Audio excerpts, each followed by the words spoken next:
នៅក្នុងឱកាសដ៏មហាមង្គលថ្លៃថ្លាបំផុតនៃព្រះពិធីបុណ្យចម្រើនព្រះជន្មគម្រប់70ព្រះវស្សាយាងចូល71ព្រះវស្សានៃព្រះករុណាជាអម្ចាស់ជីវលត្បូងព្រះបាទសម្ដេចព្រះបរមនាថព្រះចៅក្រមកម្ពុជាធិបតីជាទីសក្ការៈដ៏ខ្ពង់ខ្ពស់បំផុតនៃយើងពោពេញទៅដោយសេចក្តីសោមនស្សរីករាយនាឆ្នាំនេះព្រឹទ្ធសភារដ្ឋសភារាជរដ្ឋាភិបាលនិងប្រជារាស្ត្រកម្ពុជាទាំងមូលសូមប្រសិទ្ធពរជ័យស្រីសុស្ដីជ័យមង្គលព្រះបរមសុខគ្រប់ប្រការថ្វាយព្រះករុណាជាអម្ចាស់ជីវលត្បូងនិងសូមសម្ដែងនូវសេចក្តីកតញ្ញូតាធម៌ជាអនេកប្បការថ្វាយចំពោះព្រះមហាករុណាធិគុណដ៏ធ្ងន់បំផុតដែលព្រះអង្គបានលះបង់ទាំងព្រះកាយពលព្រះបញ្ញាញាណនិងព្រះរាជទ្រព្យដ៏ឧត្តមឧត្តមបំផុតដើម្បីប្រោសប្រជាទានជាប្រជាឧបត្ថម្ភក្នុងវិស័យអប់រំសិក្សាធិការកសិកម្មវប្បធម៌សាសនាសុខាភិបាល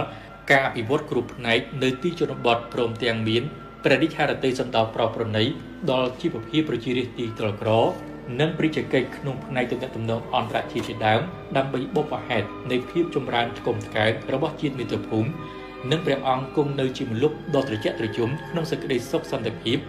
ដ៏ពេញបរិបូរណ៍សម្រាប់កូនចៅបានជ្រកកោនក្នុងភាពកក់ក្ដៅនាពេលកន្លងមកដើម្បីឆ្លើយតបទៅនឹងព្រះមហាករុណាធិគុណដែលមិនអាចកាត់ថ្លៃបានរបស់ព្រះអង្គព្រឹទ្ធសភារដ្ឋសភារាជរដ្ឋាភិបាលនិងប្រជារាស្ត្រកម្ពុជាជាកូនចៅសូមបដិញ្ញារួមសាមគ្គីឯកភាពគ្នាជាធ្លុងមួយ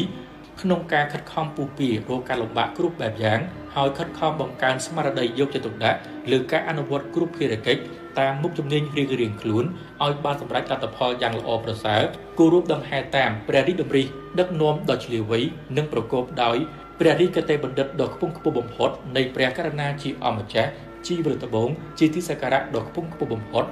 ដើម្បីព្រះរាជាណាចក្រកម្ពុជាមានវឌ្ឍនភាពលើគ្រប់ផ្នែកគ្រប់វិស័យប្រកបដោយកិត្តិយសកិត្យានុភាពដ៏រុងរឿងថ្កើងថ្កាត់ព្រមជាមួយនេះសូមសម្ដែងនូវមនោសញ្ចេតនាស្វាមីភក្តិនិងរីករាយចូលរួមអបអរសាទរយ៉ាងឃ្លាវខ្លាបំផុតក្នុងព្រះពិធីបុណ្យដ៏មហាវិសេសវិសាលពោពេញដោយជ័យមង្គលនេះនិងសូមបួងសួងដល់គុណបុណ្យព្រះរតនត្រ័យព្រះតេជះបារមីនៃអតីតព្រះមក្សត្រព្រះមក្សត្រិយានីខ្មែរនិងវត្ថុស័ក្តិសិទ្ធិគ្រប់ព្រះអង្គក្នុងលោកមានឫទ្ធិបារមីទេវតាថេរសាព្រះមហាស្វេតឆ័ត្រទេវតាថេរសា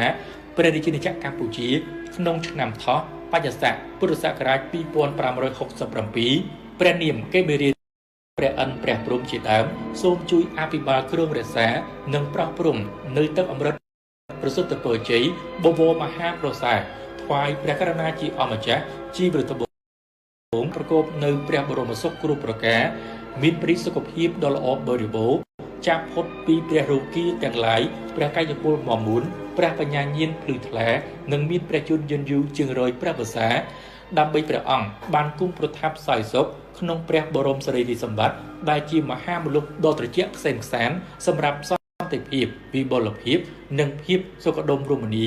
ដ៏ជួររំជាតិជាបងប្អូនកូនចៅរបស់ព្រះអង្គជារៀងរហូតតទៅ